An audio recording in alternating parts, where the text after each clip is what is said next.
Hello, my dear BCom third year student. I'm your CS Nupur Arora ma'am, and now we back to our Environment Protection Act. ठीक है ना। तो basically last classes में हम लोगों ने discuss किया था उसकी डेफिनेशन, उसका कंटेंट, कि एनवायरमेंट प्रोटेक्शन को किस तरीके से, एनवायरमेंट को किस तरह से प्रोटेक्ट किया जा सकता है पोल्यूशन से, क्योंकि आपको पता है कि हमारे आसपास जितना भी एनवायरमेंट है अगर वो खराब होगा तो उससे हमारी हेल्थ सफर करेगी। And we don't want to कि हमारी हेल्थ सफर करे, हमारे बच्चों की हेल्थ सफर करे। उसके लिए वी नीड टू कि हम लोग अपने एनवायरमेंट को किस तरह से साफ सुथरा रखें, क्योंकि एनवायरमेंट साफ सुथरा रहेगा तो ही आपकी हेल्थ ठीक रहेगी, और अगर आपकी हेल्थ ठीक रहेगी तो ही आप डेवलपमेंट कर पाएंगे। इस बात का हमेशा ध्यान रखें।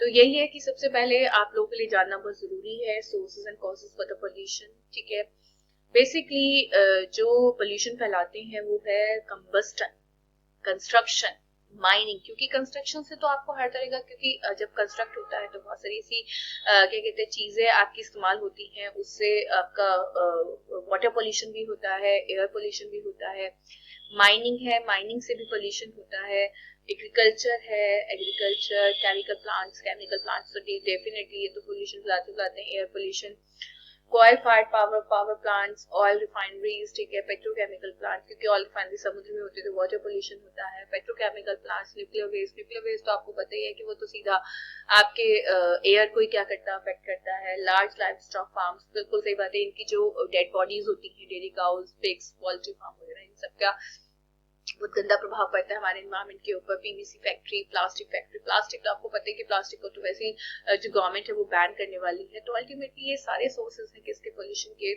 ठीक है, इनकी वजह से क्या होता है, आपका पोल्यूशन फैलता है। तो हम कोशिश करें कि इनका हम कम से कम इस्तेमाल करें, या इस्तेमाल करें तो इस तरह से करें कि जो हमारे रेजिडेंशियल एरिया से बहुत दूर हो, क्योंकि अगर रेजिडेंशियल एरिया से दूर नहीं होगा तो अल्टीमेटली आप लोगों के लिए बड़ा इश्यू हो जाएगा उसको साफ करना। ठीक है ना। इसके अलावा सबसे पहले इन्होंने दिया हुआ है, क्योंकि देखिए जब पोल्यूशन को कंट्रोल करने की बात आती है तो we need to discuss about the क्या आपका स्टेट बोर्ड एंड ऑल। ठीक है ना। तो हमें बेसिकली ये जानना होगा कि किस बेसिस पर आपकी अथॉरिटी वर्क करती है। तो क्योंकि लॉ बनने से कुछ नहीं होता, उसको इम्प्लीमेंट करने वाले लोग होने चाहिए, तभी लॉ हमारा क्या होता है, कामयाब होता है।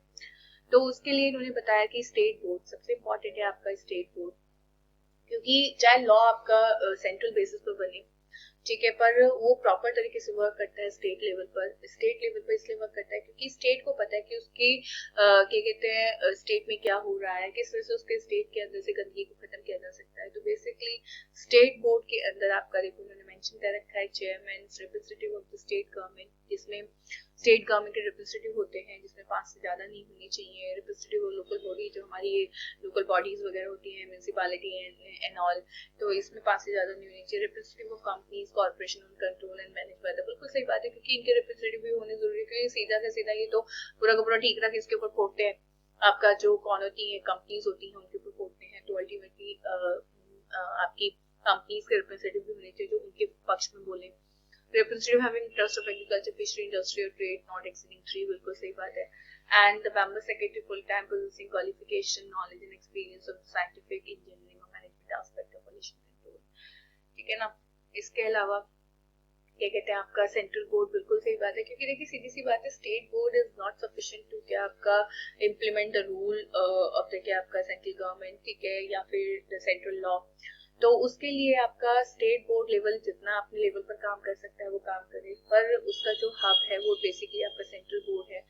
ठीक है, जितने भी स्टेट बोर्ड होते हैं, जितनी भी आपकी एक्टिविटीज होती हैं, वो सारी की सारी आपकी सेंट्रल बोर्ड को जाकर क्या की जाती है, सबमिट की जाती है। तो वो एक ऐसा एक ऑर्गेनाइजेशन है, एक ऐसा आपका क्या कहते हैं आपका मतलब एक ऐसा कंपोजिशन है जिसमें अल्टीमेटली आप मतलब सेंट्रल को क्या करेंगे, रिप्रेजेंट करेंगे हर चीज।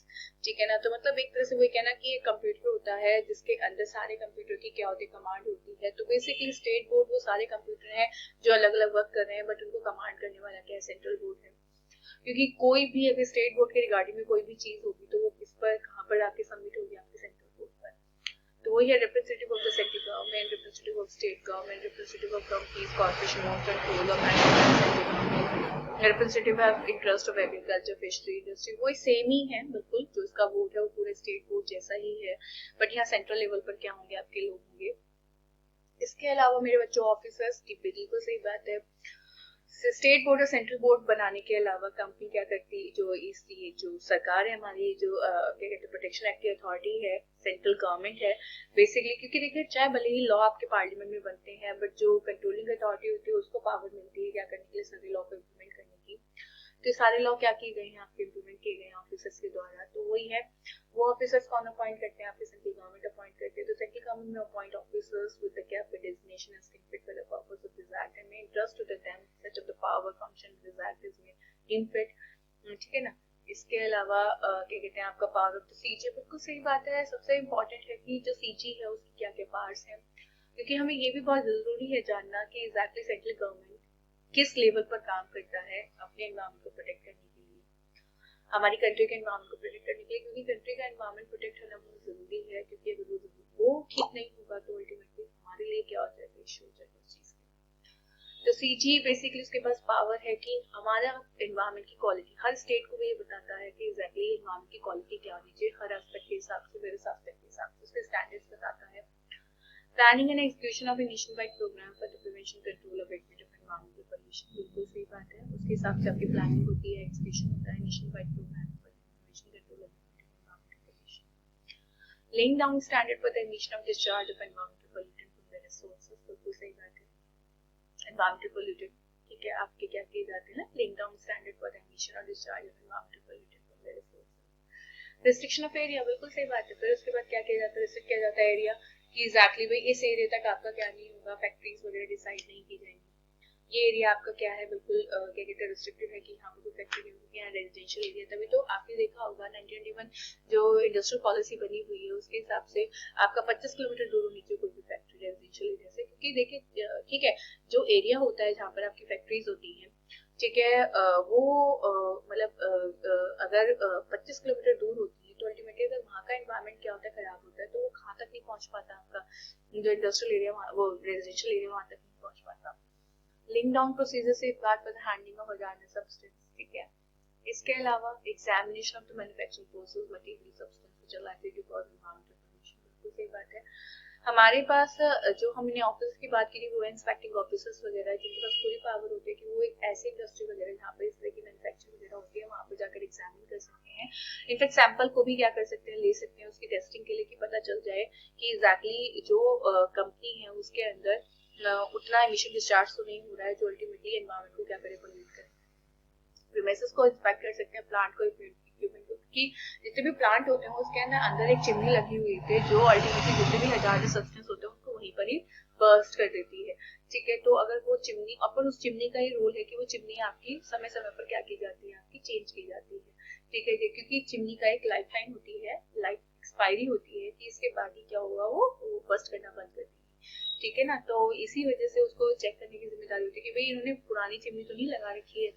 And establishment of your recognition environmental laboratory, बिल्कुल लेबोरेटरी जहाँ पर सैंपल भेजा जाएगा वो लेबोरेटरीज होनी भी क्या होती है, जरूरी होती है। क्योंकि वो लेबोरेटरी कभी भी ऐसी नहीं होगी कि कोई भी राह चलती है आपकी लेबोरेटरी को क्या करती है, या तो सेंट्रल गवर्नमेंट खुद अपनी लेबोरेटरीज क्या करती है, या जो वेल रिकॉग्नाइज लेबोरेटरीज होती है उनको रिकॉग्नाइज कर देती है कि आपके यहाँ ये जो सैंपल होंगे वो आएंगे टेस्टिंग के लिए, और टेस्ट होने के बाद आप इस रिपोर्ट को कहीं पर नहीं भेजेंगे, सीधा कोर्ट में जाएंगे। And collection dissemination of information respect of matter related to environmental preparation of manuals और guides relating to prevention, control and abatement of environmental pollution, ठीक है ना। इसके अलावा ठीक है, अगर हम बात करें rules to regulate environmental pollution, ये बेटा हम लोग अपनी नेक्स्ट क्लास में डिस्कस करेंगे, क्योंकि आपके लिए एक क्लास में इतना ही क्या है आपका कंसीडर करना बहुत जरूरी है, ठीक है। जो बेसिकली आप जितना एक क्लास में ग्रैब कर पाएंगे वो इतना ही कर पाएंगे, क्योंकि अगर आप ज्यादा करने की कोशिश करेंगे तो वो सब मैसअप हो जाएगा। तो आपके पास ये रिकॉर्डिंग हो जाएगी जिससे अल्टीमेटली आप इसको समय समय पर ठीक करते रहें,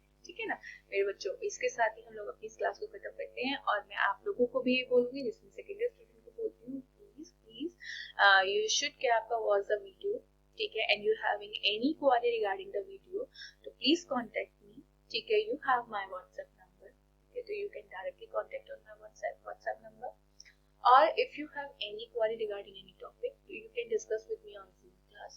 please Zoom class को पार्टिसिपेट करें, Zoom क्लास में आए। थर्ड ईयर के स्टूडेंट सबसे कम आते हैं, आप लोगों को एक मौका मिल रहा है घर बैठे बैठे हम लोग के साथ इंटरेक्शन करने का, तो प्लीज प्लीज जूम क्लास को अटेंड करें, ठीक है? Okay guys, okay bye guys, take care.